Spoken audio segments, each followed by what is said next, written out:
myself Dr. Namita Guha Roy from Dr. Khubchand Baghel government PG college Bhilai. आज फिर आप लोगों के सामने उपस्थित हूँ मैनेजमेंट कॉन्सेप्ट के एक और लेक्चर के साथ। आज का मेरा जो टॉपिक है वो है समन्वय यानी कोऑर्डिनेशन या कोऑर्डिनेटिंग। इसके पूर्व के वीडियो में हमने प्रबंध के विभिन्न कार्यों की चर्चा की थी। उसी कड़ी में आज हम पढ़ने जा रहे हैं समन्वय के बारे में। जिन बिंदुओं पर आज हम चर्चा करेंगे उनमें सबसे पहले समन्वय होता क्या है, इसकी भूमिका, इसका अर्थ, उसके बाद समन्वय की प्रबंध शास्त्रियों के द्वारा दी गई कुछ परिभाषाओं को हम देखेंगे, उनका सार देखेंगे। समन्वय की क्या विशेषताएं होती है, इसका क्या नेचर है, इसके कौन से लक्षण होता है, इसके बारे में भी हम आज पढ़ने जा रहे हैं। और उसके बाद मैं आपको आज बताऊंगी कि समन्वय की कौन कौन सी टेक्निक्स होती हैं, कौन कौन सी विधियां होती हैं जिससे संस्था में समन्वय स्थापित किया जाता है। और इस वीडियो में आपको मैं बताऊंगी कि समन्वय की क्या सीमाएं होती हैं, क्या समस्याएं हैं। तो चलिए स्टार्ट करते हैं। समन्वय क्या है? जैसा कि आप जानते हैं, किसी संस्था में उद्देश्य की प्राप्ति के लिए सभी चीजों को श्रृंखलाबद्ध करना और तालमेल बना के रखना ही समन्वय कहलाता है। यानी बिखरे हुए तंत्रों को किसी निश्चित उद्देश्य की पूर्ति के लिए श्रृंखलाबद्ध करना और उनमें तालमेल स्थापित करने को हम समन्वय कहते हैं। वास्तव में समन्वय जो है यह प्रबंध का सार है। यह संस्था के उद्देश्यों को प्राप्त करने के लिए विभिन्न क्रियाओं के बीच में तालमेल स्थापित करता है। और जो विभिन्न क्रियाएं होती हैं संस्था के अंतर्गत, जितनी क्रियाएं मानवीय क्रियाएं की जाती हैं, उनके बीच में यह एकता स्थापित करने का कार्य भी करता है। तो ये संपूर्ण प्रक्रिया जो है यह समन्वय कहलाती है। जैसे उदाहरण के तौर पर मैं आपको बताऊं कि क्या होता है। जैसे एक बड़े प्रकाशक के प्रेस में अनेक विभाग होते हैं। जैसे छपाई विभाग होता है, कंपोजिंग विभाग होता है, प्रूफ रीडिंग विभाग होता है, जॉब विभाग होता है, बाइंडिंग विभाग होता है, कटिंग विभाग होता है। ये सारे जो विभाग हैं इनके बीच में पारस्परिक एकता और तालमेल अगर नहीं हो तो प्रेस जो है वो सफलतापूर्वक एक दिन भी नहीं चल सकती। तो इन समस्त विभागों को एक श्रृंखला में पिरो कर रखना ही समन्वय है, ताकि संस्था अपने निश्चित उद्देश्यों को प्राप्त करके सुचारू रूप से संचालित हो सके। इसे ही हम समन्वय कह सकते हैं। और थोड़ा सा इसको दूसरे अर्थ में देखें। जैसे आप जानते हैं फुटबॉल का मैच होता है। फुटबॉल के मैच में हम देखते हैं, मान लीजिए कि वहां पर फुटबॉल मैच खेलने वाला हर खिलाड़ी व्यक्तिगत रूप से बहुत ही दक्ष है, बहुत अच्छा खिलाड़ी है, लेकिन अगर उन सब में टीम स्पिरिट नहीं है, समूह में खेलने की भावना नहीं है, आपस में तालमेल नहीं है, एकता नहीं है, तो वह टीम जो है वह कभी भी अच्छे खेल का प्रदर्शन नहीं कर सकती। ठीक इसी तरह एक और एग्जाम्पल लेके देखें। म्यूजिकल क्षेत्र में जैसे ऑर्केस्ट्रा होता है। ऑर्केस्ट्रा में क्या होता है, विभिन्न वादक विभिन्न इंस्ट्रूमेंट पर, विभिन्न वाद्य यंत्रों पर अपनी दक्षता दिखाते हैं और वाद्य यंत्र को बजाते हैं।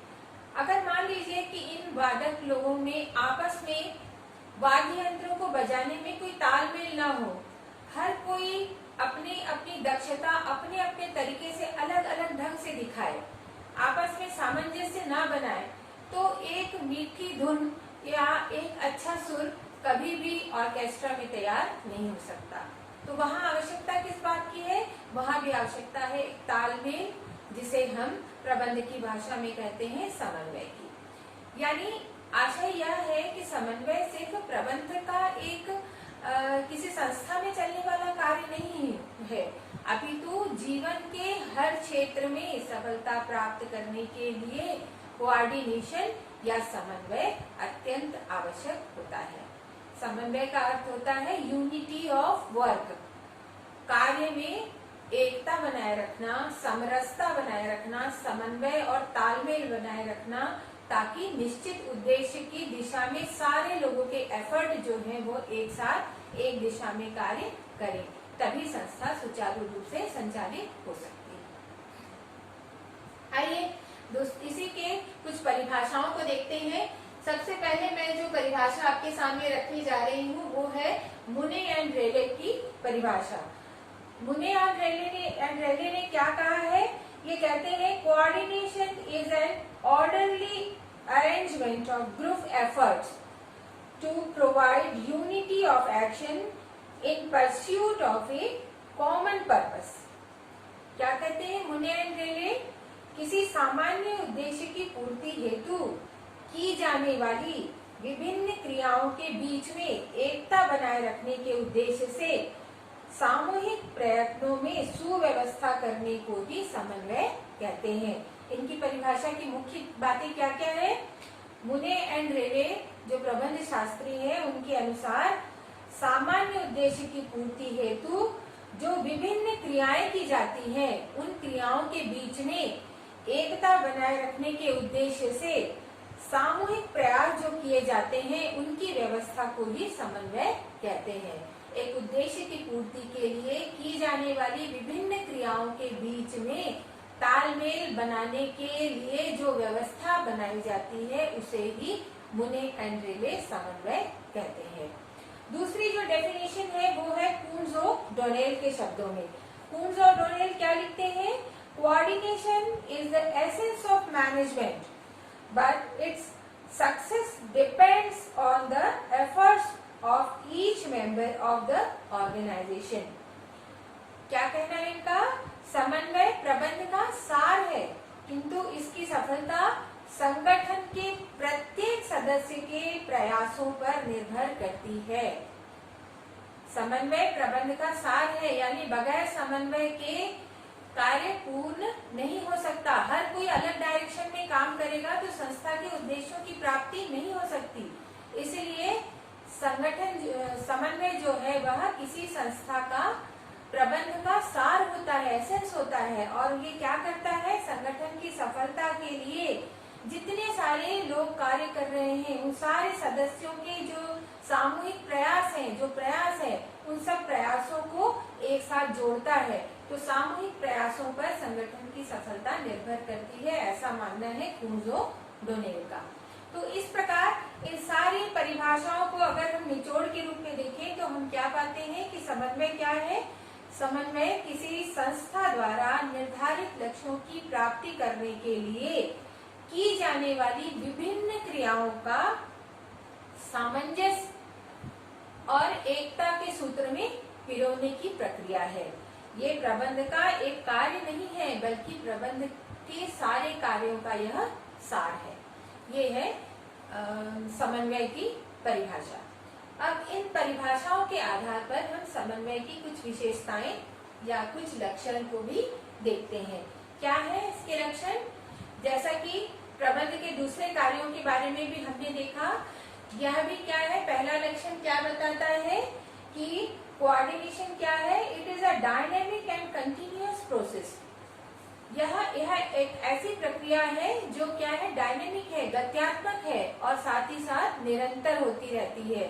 समन्वय का कार्य ऐसा है कि यह संपूर्ण संस्था में विभिन्न व्यक्तियों के बीच में, विभिन्न समूहों के बीच में क्या करता है? यह तालमेल और एकता पिरोने का कार्य करता है और यह सतत क्रिया है, यह हमेशा चलती रहती है। ऐसा नहीं है कि समन्वय का कार्य एक बार आदेश निर्देश देने के बाद समाप्त हो जाए, यह ऐसी प्रक्रिया नहीं है।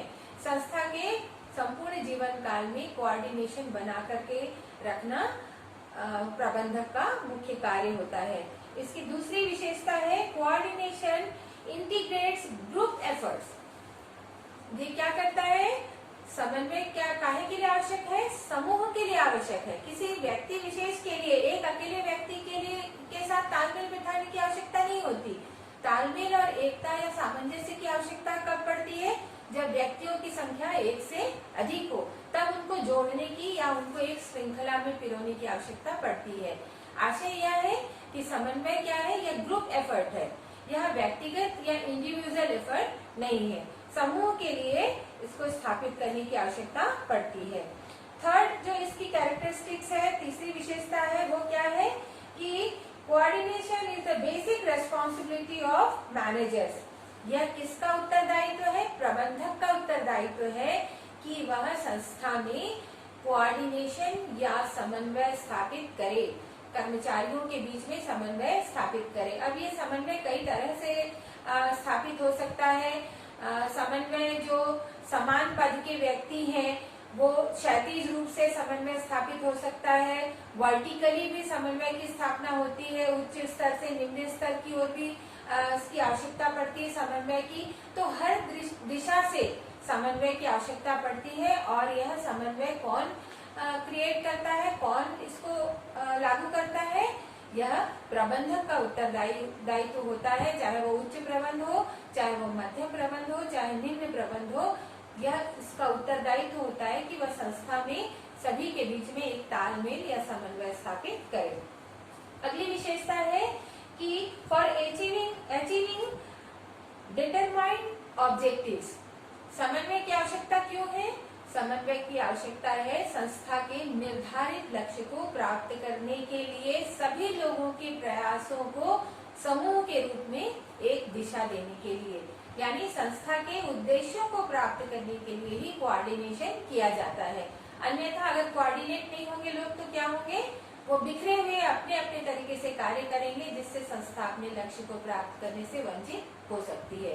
तो सारे लोगों के प्रयासों को जोड़कर संस्था अपने लक्ष्य को प्राप्त करे, इसलिए समन्वय की आवश्यकता पड़ती है या इसका यह नेचर है। इसकी एक और विशेषता है, वो क्या बताती है कि different and comprehensive than cooperation.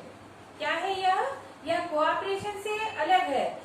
समन्वय जो है यह सहकारिता से अलग है, क्योंकि जो सहकारिता है वो आपस में मिलजुल कर कार्य करने के लिए बाध्यता की बात नहीं करता, लेकिन समन्वय कुछ रूप में आदेशों निर्देशों के द्वारा बाध्य करके भी कोऑर्डिनेशन किया जाता है। इसलिए यह उसकी तुलना में, सहकारिता की तुलना में समन्वय जो है ज्यादा वाइडर है, ज्यादा कॉम्प्रिहेंसिव है, ज्यादा व्यापक इसका क्षेत्र है, क्योंकि इसमें